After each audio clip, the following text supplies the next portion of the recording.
राधे कृष्ण राधे कृष्ण। देवयानी का कच्छ से पानी ग्रहण करने के लिए अनुरोध।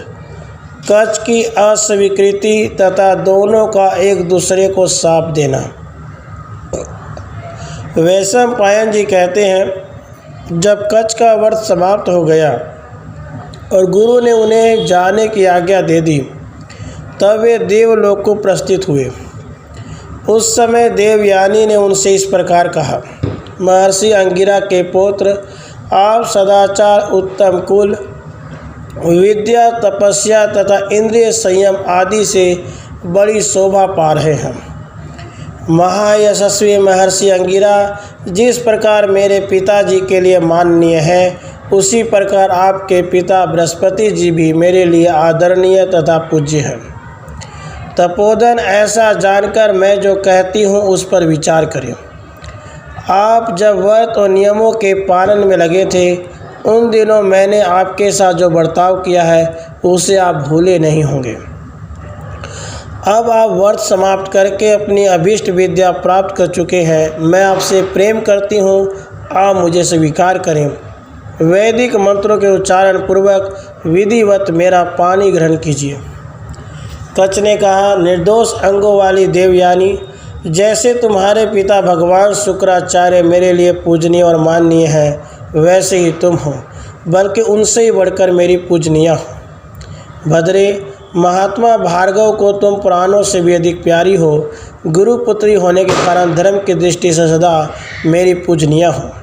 देवयानी, जैसे मेरे गुरुदेव तुम्हारे पिता शुक्राचार्य सदा मेरे माननीय हैं, उसी प्रकार तुम हो, अतः तुम्हें मुझसे ऐसी बात नहीं कहनी चाहिए।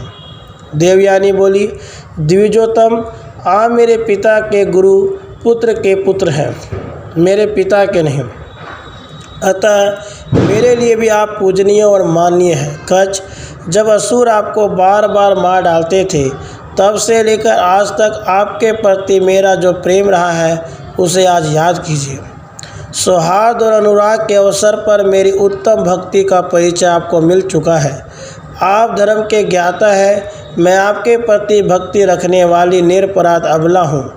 आपको मेरा त्याग करना उचित नहीं है।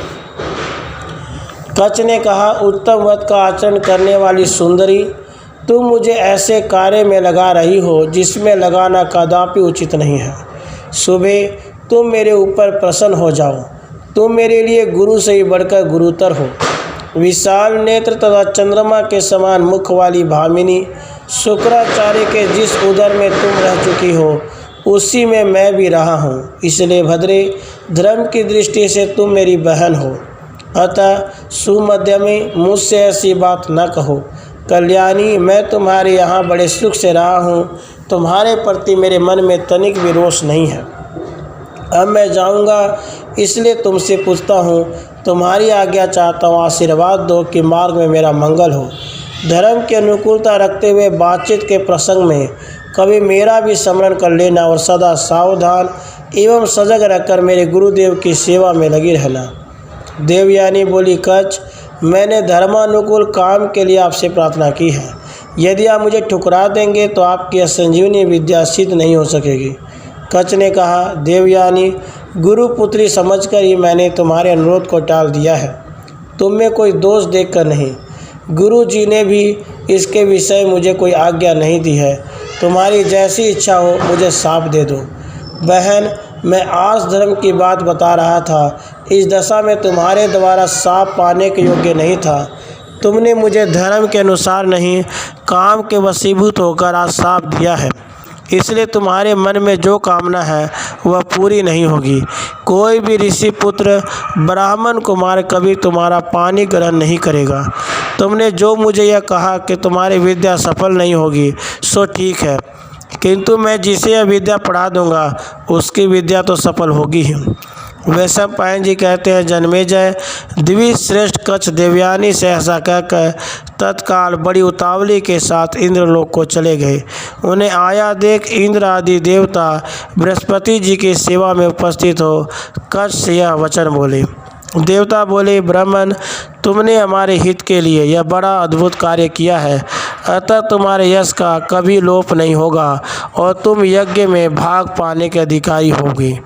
इस प्रकार श्री महाभारत आदि पर्व के अंतर्गत संभव पर्व में याति उपाख्यान विषयक 77वां अध्याय पूरा हुआ। राधे कृष्ण राधे।